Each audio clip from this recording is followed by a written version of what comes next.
Okay, good morning. This is Mel with 5 Star Service, PWC. We have this 05 3D right here. It is a '05, yeah. And we just put a new engine in it. The customer brought it in, said it wasn't starting and the engine was locked up and it wouldn't do anything. So we put a new engine in it. Then we tried to start it, and of course it wouldn't start. And traced the problem down to loose wires on the solenoid, which were really loose, and someone changed it at some point and didn't tighten them down, and then it blew a fuse on the. We figured, okay, the solenoid's bad. We replaced the solenoid, tightened down the wires, and then it still wouldn't start right.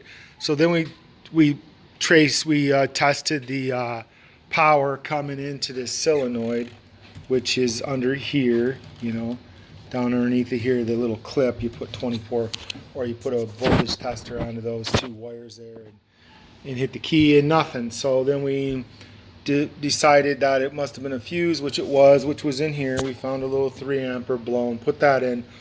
Then it would start up, and we're like, hey, problem solved, right?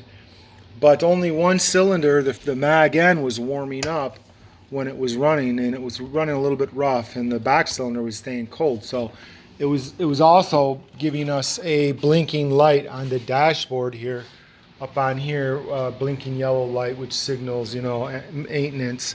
So we hooked up the programmer to it, and it's given me some crazy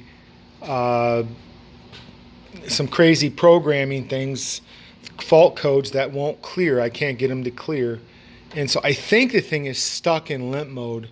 I'm not 100% positive, but I think that's what it is. And we put another coil in it, because you didn't have no spark on the PTON, which I'm not familiar with. And when it is in limp mode, is it the PTO or the mag end that goes out? I'm pretty sure it's the PTO goes out when it's in limp mode.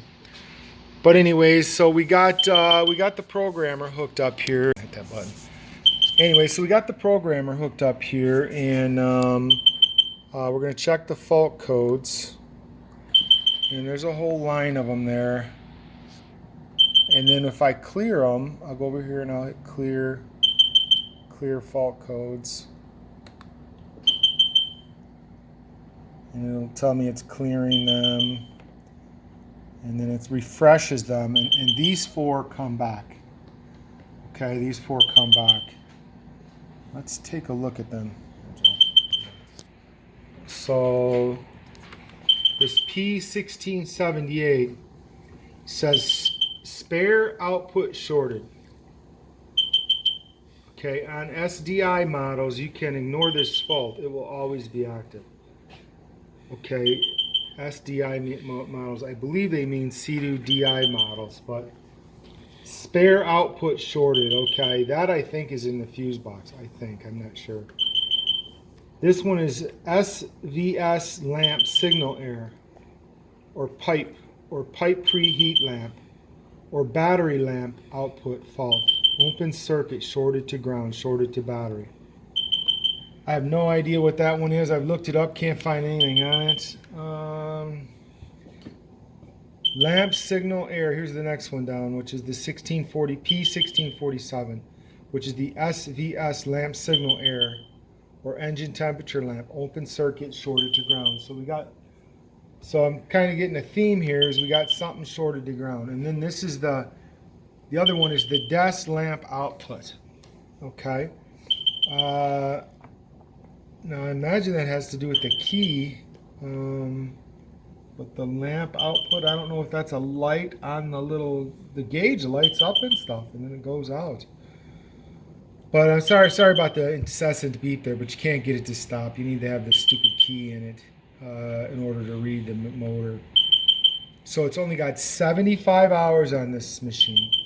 And what I think happened is, because of the loose wires on the solenoid, they were really loose. That contact and uncontact that would make that arcing that would happen there could have possibly actually ruined the MPEM on it, or I think they call this one as ECU in this. This one doesn't have an MPEM, it has an ECU. And of course, there's none available. You know, I don't know, maybe you can get one brand new, which are a fortune, I'm sure. But just not really sure to do. Anybody got any tips on this? Appreciate it. So leave them in the comments down there if you think you've run into this kind of a problem before. And but we've searched. We took apart the harness where it plugs into the ECU, into the other like fuse block thing there. Checked all the terminals. One of the terminals on the ECU had a tiny bit of green corrosion on it, but not up where the wire makes connection, actually underneath where it was coming out of the box itself. It was way down there coming up out of there. And so I'm not sure if there's something wrong with the brain or what. But if anybody has seen this lamp signal error or engine temperature lamp, we've tried changing the temp sensor, obviously, but that's or pipe preheat lamp or battery lamp. I'm just not sure about that. Spare output shorted on SB models, but anyways, I think these will not clear, and we do get no spark on the rear cylinder, which I believe is just because it's in limp mode. And sometimes you can't get it to start, but most of the times it'll start. And but anyways, that's all I got. Thank you very much.